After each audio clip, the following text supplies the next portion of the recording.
The emergency alarm screamed through the medical ship Healing Dawn. Chief Medical Officer Daeho rushed to the bridge as red lights flashed everywhere.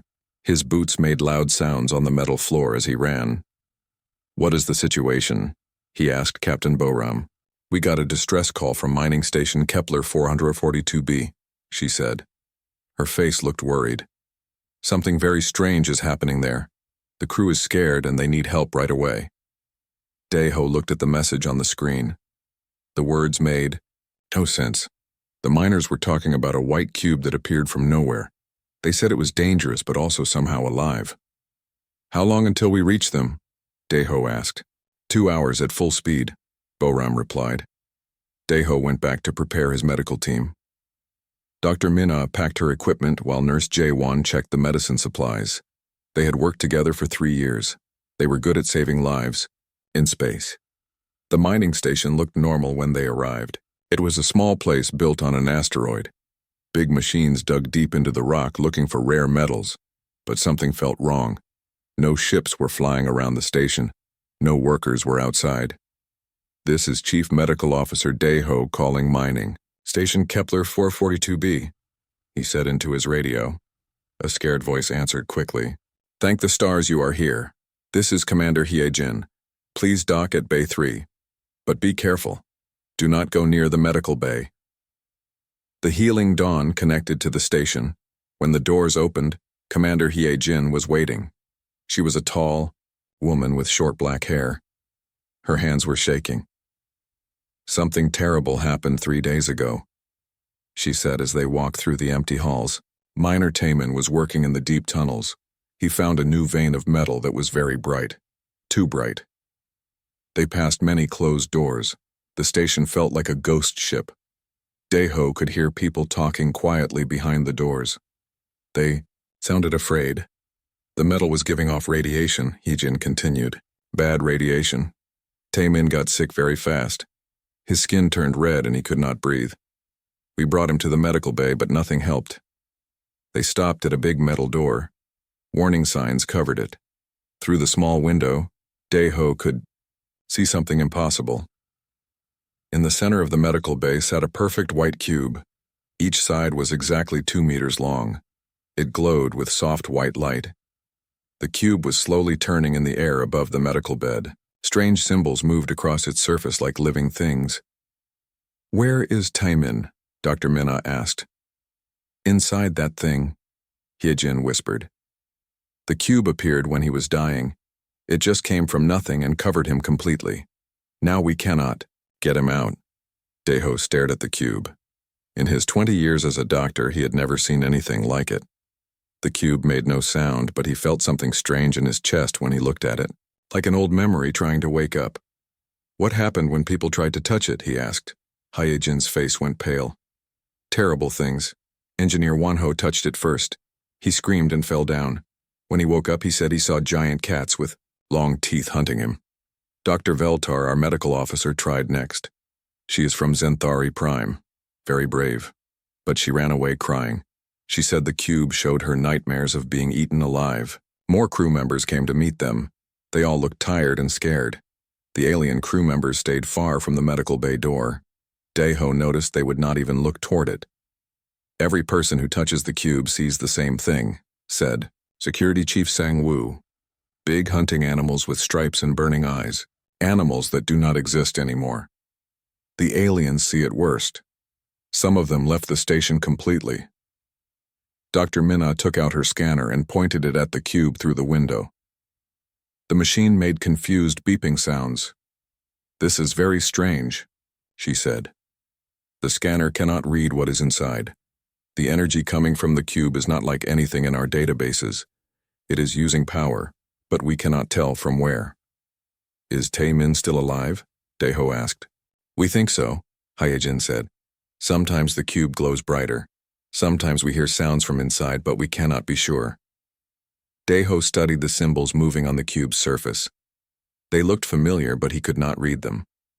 Some looked like old Earth writing. Others were completely unknown. "I need to contact Earth," he said. "This is beyond normal medical help." They went to the communication room. Daeho sent an urgent message to the Terran embassy.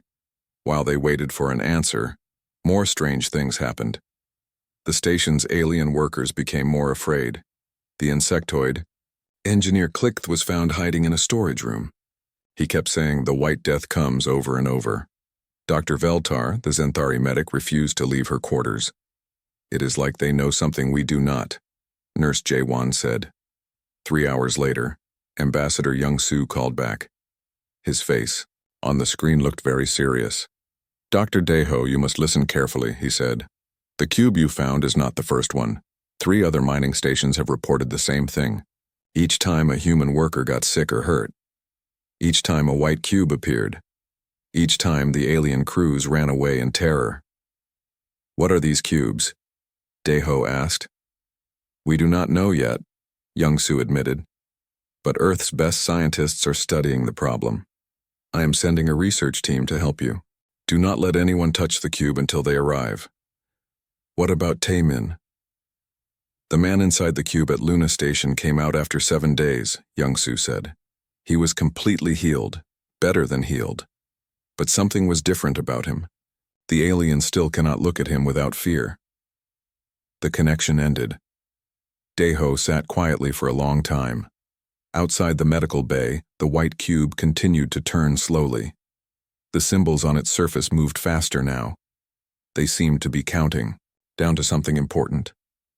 That night, as Daeho tried to sleep, he heard strange sounds from the medical bay. Soft humming came through the walls. The cube was singing a song that seemed to touch something deep in his human heart.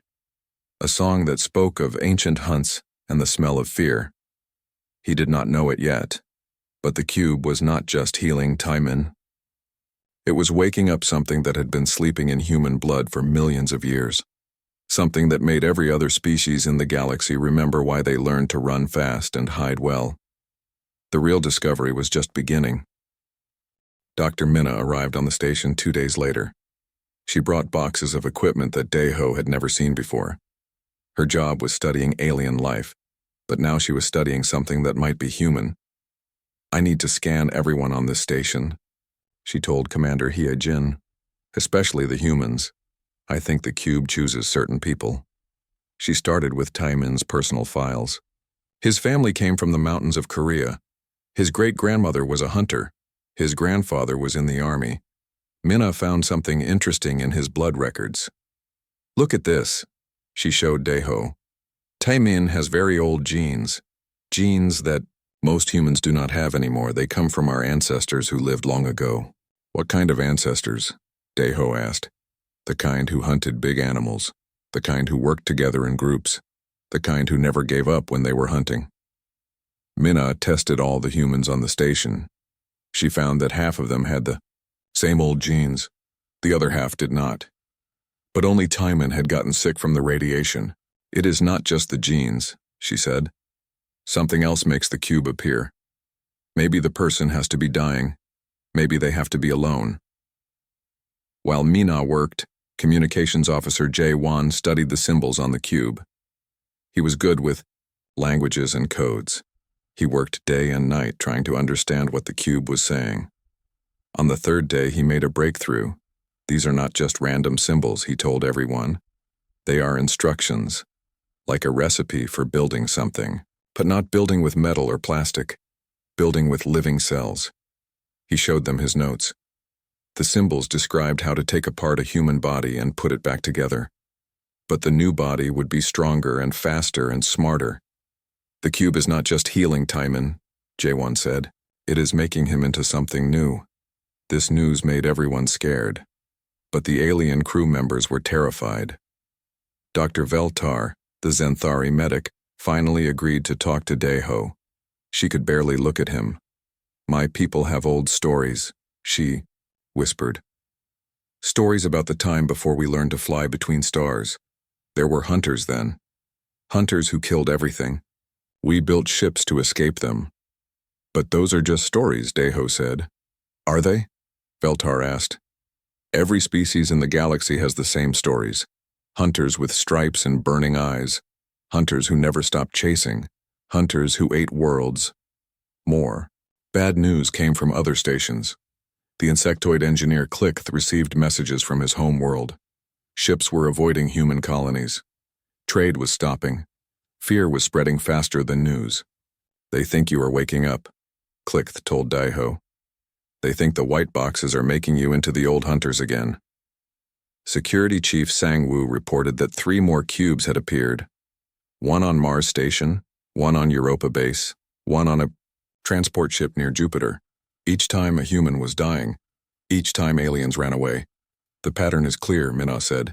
Humans with old hunter genes, facing death, alone or nearly alone. The cube appears and starts changing them. But the most frightening discovery came when Minna used her deep scanners on the cube. She found that it was not using any power source. They could understand. It is taking energy from space itself, she explained, from the tiny particles that exist everywhere. This should be impossible with any technology we know. Maybe it is not technology, Jaewon suggested. Maybe it is something alive. They watched the cube more carefully. It did seem alive. It pulsed like a heartbeat. It grew slightly bigger each day. The symbols moved like thoughts across its surface. Inside the cube, they could sometimes see a shadow, the shadow of a man. But the shadow was changing shape, getting taller, getting stronger. How long before Taemin comes out? Daeho asked. The symbols say 7 days total, Jaewon answered. We are on day 5 now. Ambassador Young-soo called again. His face looked very worried. The Galactic Senate is meeting, he told them. Some alien governments want to destroy all the cubes. Others want to leave the galaxy completely. They are all afraid of what humans might become. What does Earth say?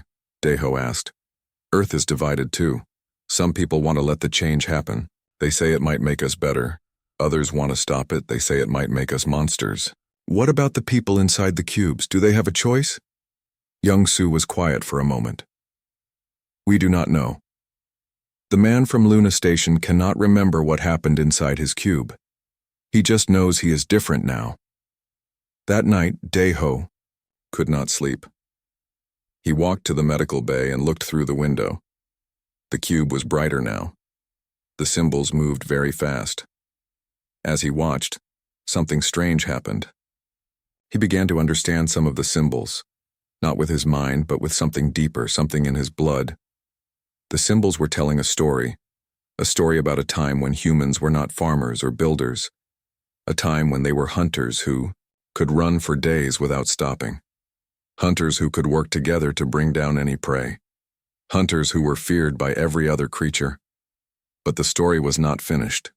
It was waiting for Taemin to wake up, waiting for him to choose what humans would become. On the 6th day, ships appeared on the scanner. Big ships with weapons. The alien governments had decided not to wait. They were coming to destroy the cube and everyone near it. We have 12 hours, Captain Boram announced.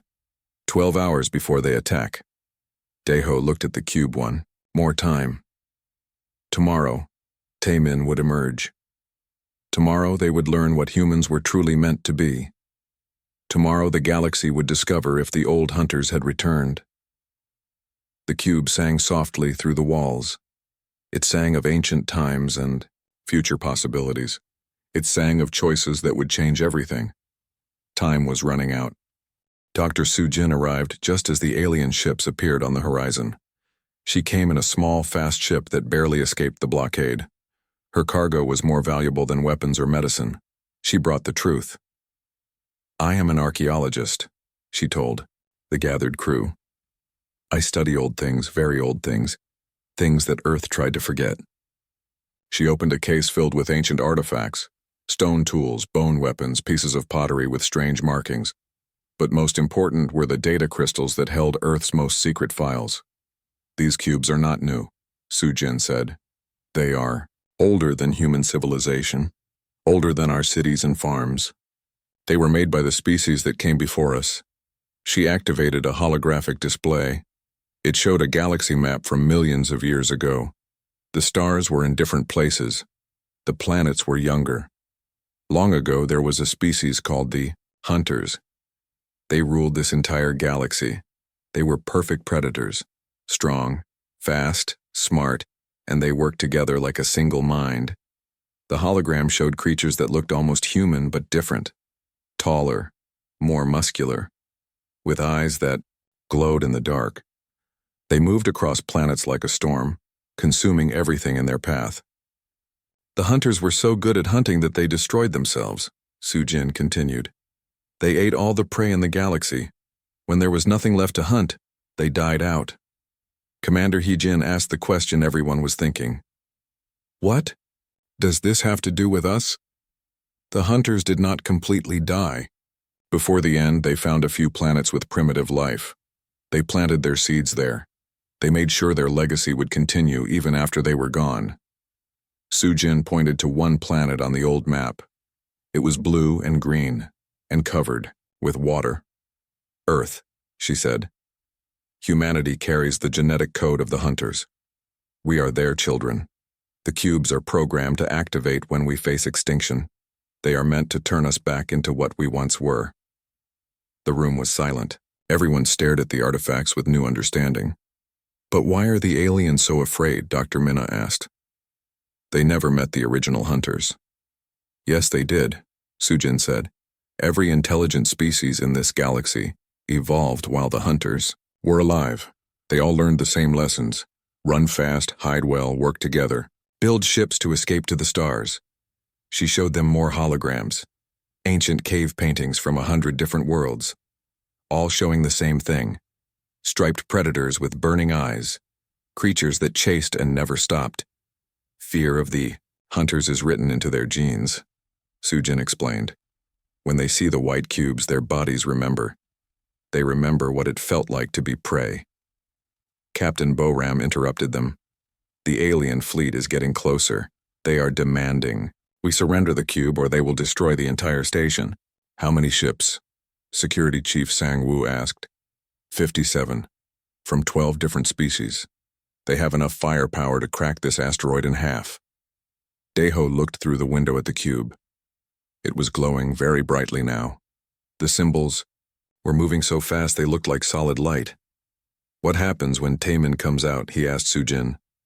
According to the files, he will have all the abilities of the original hunters. Enhanced strength, speed, and intelligence. But most importantly, he will be able to create more cubes. He can transform other humans just by touching them. So the aliens are right to be afraid? Sujin was quiet for a moment. Maybe. The original hunters were not evil, but they were not good either.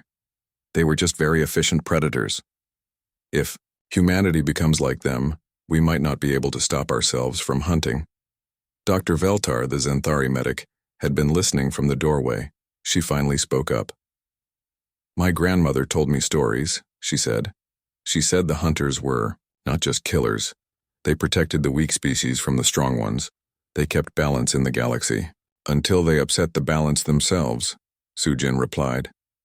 But what if humans could be different? Veltar asked. What if you could choose to be protectors instead of destroyers?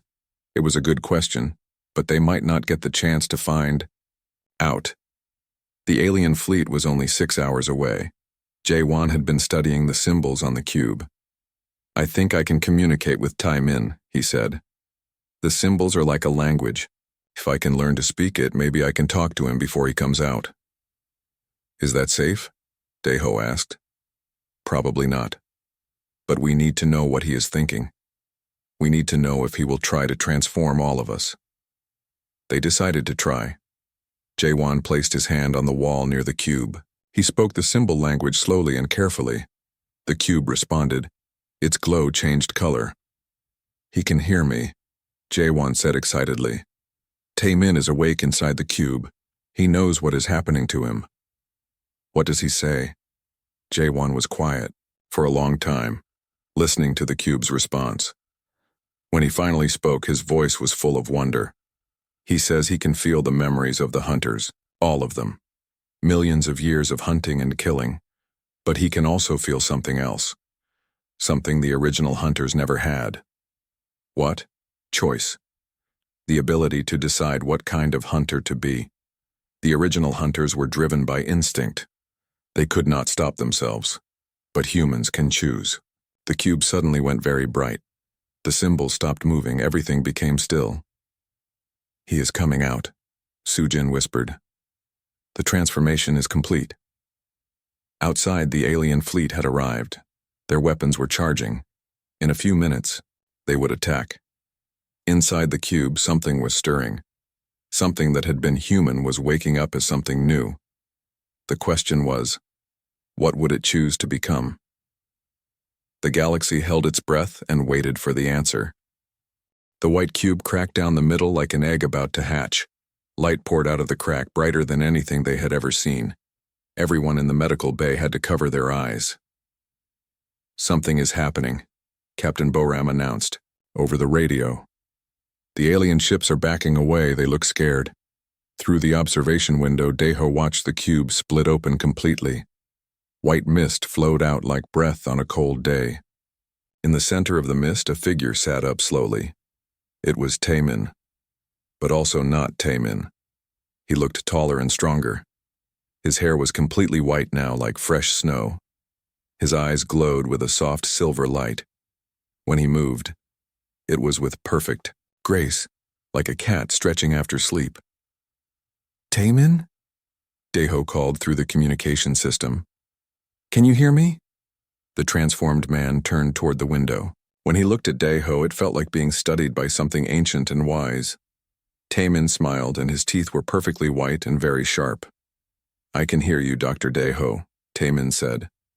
His voice was deeper now, more musical. I can hear everything. The fear in the alien ships, the worry in your heart, the ancient songs in human blood. How do you feel? Dr. Minna asked. I feel like I am finally awake, Taemin replied.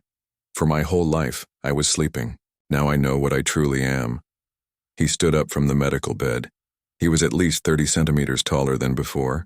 His muscles moved under his skin like water. Every movement was efficient and beautiful. The memories are so clear now, he continued.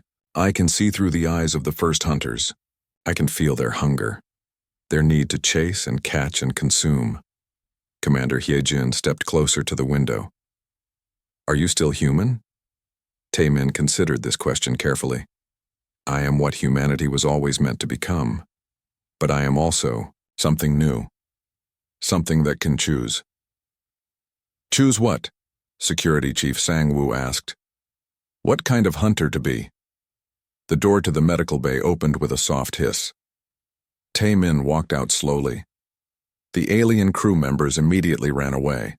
Even Dr. Veltar, who had been trying to overcome her fear, took several steps back. But the humans did not run.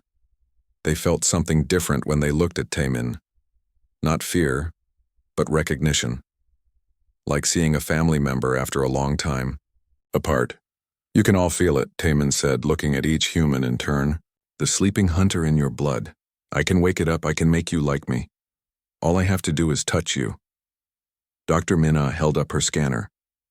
Your body is producing some kind of energy field. It is affecting our genetic structure just by being near us. Yes, Taemin agreed. The transformation can spread. One human can wake up another. Soon, all of humanity could be like the original hunters. Would that be good or bad?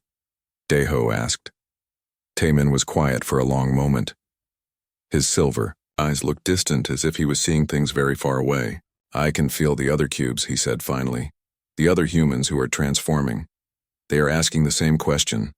Some want to embrace the hunger. They want to hunt again like our ancestors did. And the others? The others remember what the hunger led to. Empty worlds, extinct species. A galaxy with nothing left to hunt. Captain Boram's voice came over the radio again. The alien fleet is powering weapons. Admiral Kyung-ho from the Galactic Defense Force is demanding to speak with us. They went to the bridge. Admiral Kyung-ho appeared on the main screen. He was an older man with gray hair and tired eyes. Behind him they could see the bridge of a massive warship. I am sorry it has come to this, the Admiral said, but we cannot allow the transformation to continue. Too many worlds are panicking. Too many species are fleeing their homes. We are not threatening anyone, Deho protested. Not yet, the Admiral replied. But our scientists have studied the data from the other cube sites. If all humans transform, You will have the power to conquer the entire galaxy. No species could stand against you. Taemin stepped into view of the camera. Admiral Kyung-ho's face went pale. I am not here to conquer, Taemin said calmly. I am here to choose. Choose what? What humanity becomes. The original hunters had no choice. They were driven by instinct alone. But we are different. We can decide our own path. The Admiral was not convinced. How do we know you will choose correctly? How do we know you will not become what your ancestors were? Because, Taemin said, I can feel the fear of every creature in this fleet. I can smell their terror through the metal of their ships. The old hunters would have seen this as prey calling to them. They would have attacked immediately. And what do you see? I see people who are afraid for their families. I see parents trying to protect their children. I see the same instinct that drives humans to protect those weaker than themselves. Taemin moved closer to the camera. His silver eyes seemed to look directly at each person watching. The galaxy taught itself to fear the hunters, he said. But the galaxy forgot something important. The hunters were not just killers. They were the immune system of the universe. They kept any single species from becoming too powerful. They maintained balance until they destroyed that balance themselves, Admiral Kyung-ho pointed out. Yes, because they could not choose to stop, but we can. Dr. Soo-jin showed them the ancient files again. According to these records, the original hunters tried to modify their own nature at the end. They failed because they waited too long. By then, the hunger was too strong to resist. But we are not too late, Taemin said. The transformation is just beginning. We can guide it. We can become protectors instead of predators. Communications Officer Jae-won received an urgent message. The other cube sites are reporting similar conversations. The transformed humans are all saying the same thing. They want to choose a different path. How can we trust you? Admiral Kyung-ho asked. Taemin thought about this. Around the station, 57 alien warships waited for his answer. On Earth and other human worlds, millions of people waited to learn their fate. You cannot trust me, Taemin said finally.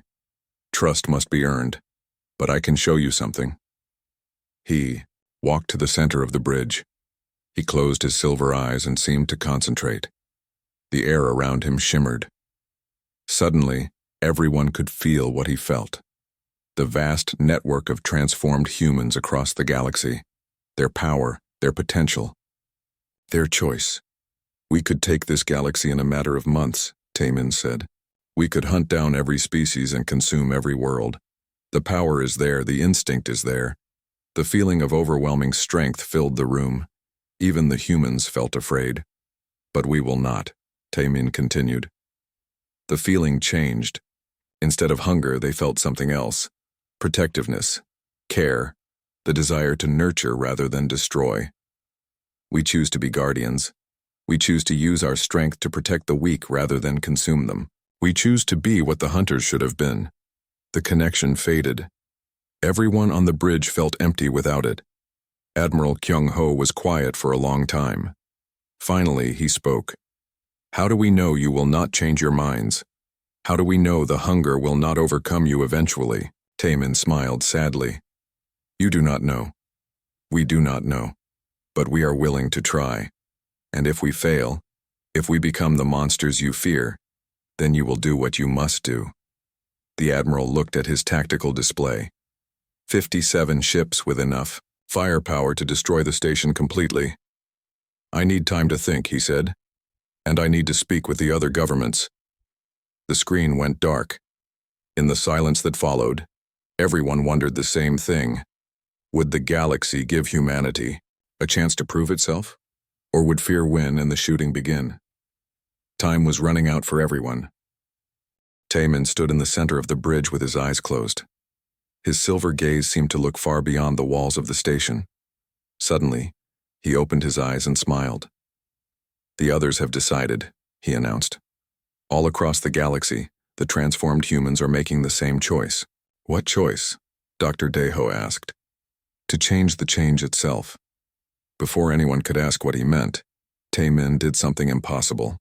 He reached out with his mind and touched the network of white cubes across the galaxy. Every cube that was. Transforming a human, every person inside going through the change felt his influence. The cubes began to glow differently. Instead of the bright white light of the original hunters, they now shone with a softer, warmer radiance. The symbols on their surfaces changed from the harsh angular marks of predators to flowing curves that spoke of protection and care. "What are you doing?" Captain Boram asked. "I am giving everyone the same choice I had," Taemin explained. "The original transformation would have made us into perfect hunters, driven by instinct to consume and conquer. But we can modify it. We can become enhanced humans who choose cooperation over domination." On the main screen, they could see the alien fleet. The ships had stopped backing away. Instead, they seemed to be watching and waiting. Admiral Kyung-ho called again. His face looked different now, less afraid, more curious. "Our sensors are detecting changes in the cube energy signatures," he said. "What is happening?" "Evolution by choice rather than instinct," Taemin replied. "We are becoming what we need to be, not what we were programmed to be." Dr. Minna ran her scanners over Taemin again. "Amazing. Your cellular structure is still changing, but now it is changing toward balance rather than pure predatory enhancement." The first human to emerge from a modified cube just came out on Mars Station, Communications Officer Jae-won reported. "Her name is Hee-Soo. She says she feels strong and fast but not hungry for conquest. She wants to help people."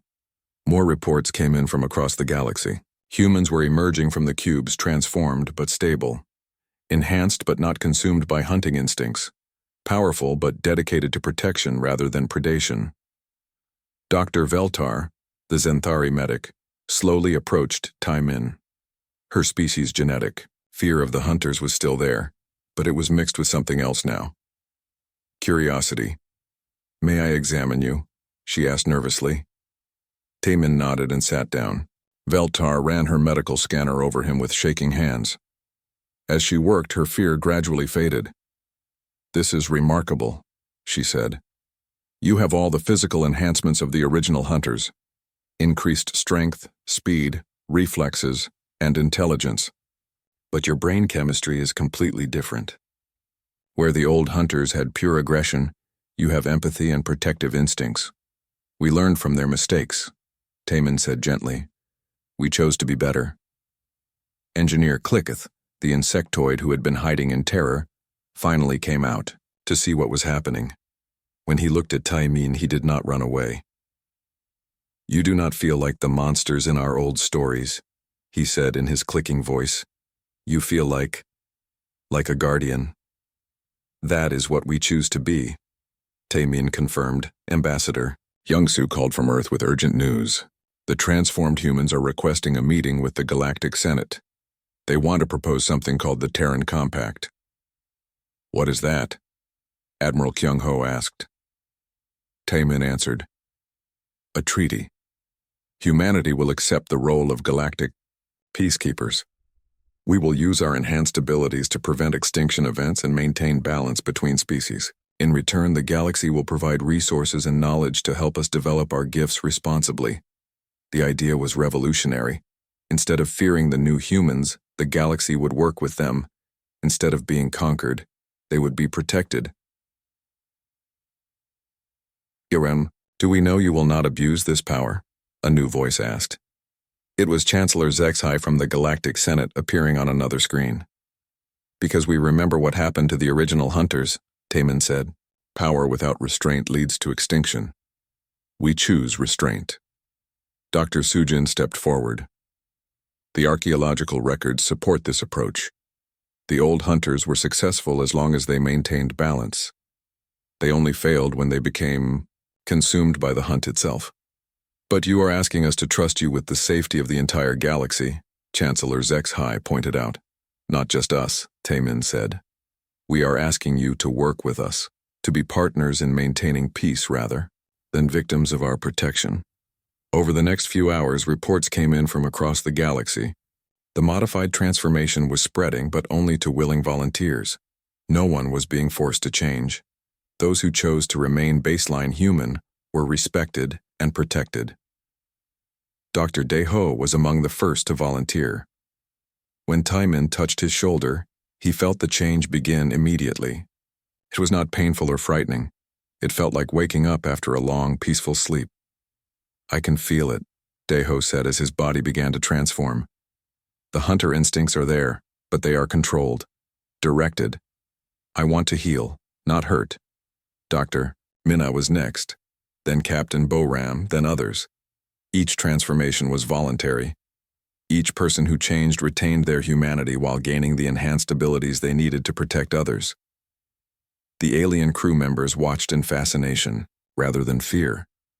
Dr. Veltar even requested to work with the transformed humans to understand their biology better. "This could change everything," she said. "If humans can consciously direct their own evolution, maybe other species can learn to do the same." 6 months later, the first interspecies medical corps was established.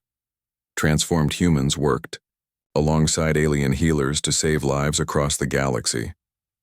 Deho led the organization, using his enhanced abilities to reach disaster sites that were previously impossible to access.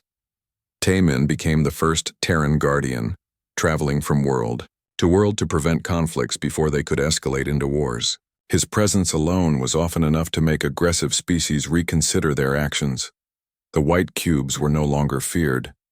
They became symbols of hope, reminders that even the most dangerous species could choose to be protectors rather than predators. 1 year after the first cube appeared, Ambassador Young-Su stood before the Galactic Senate to deliver his annual report on the Terran Compact. "Humanity has kept its promise," he announced. "In the past year, Terran Guardians have prevented 17 wars, stopped 12 extinction events, and saved countless lives across 43 worlds." The Senate chambers, once filled with species terrified of human potential, now contained allies and partners. The galaxy had learned that the greatest predators could also be the greatest protectors. Taimin often returned to the mining station where his transformation began.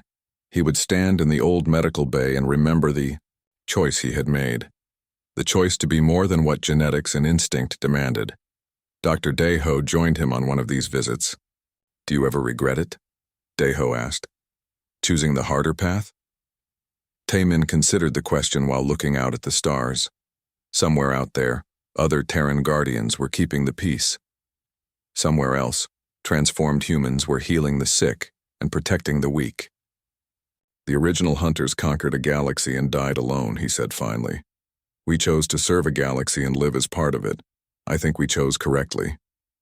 The white cube still sat in the medical bay, dormant now, but ready. Ready for the next human who might need to choose between destruction and protection. Ready to offer the chance to be more than instinct demanded. They had been called to be healers. They had chosen to answer that call. And in making that choice, they had healed not just themselves, but the ancient fear that had driven the galaxy apart for millions of years. The hunters had become the healers. The predators had become the protectors. And the galaxy was safer because they had dared to choose a different path.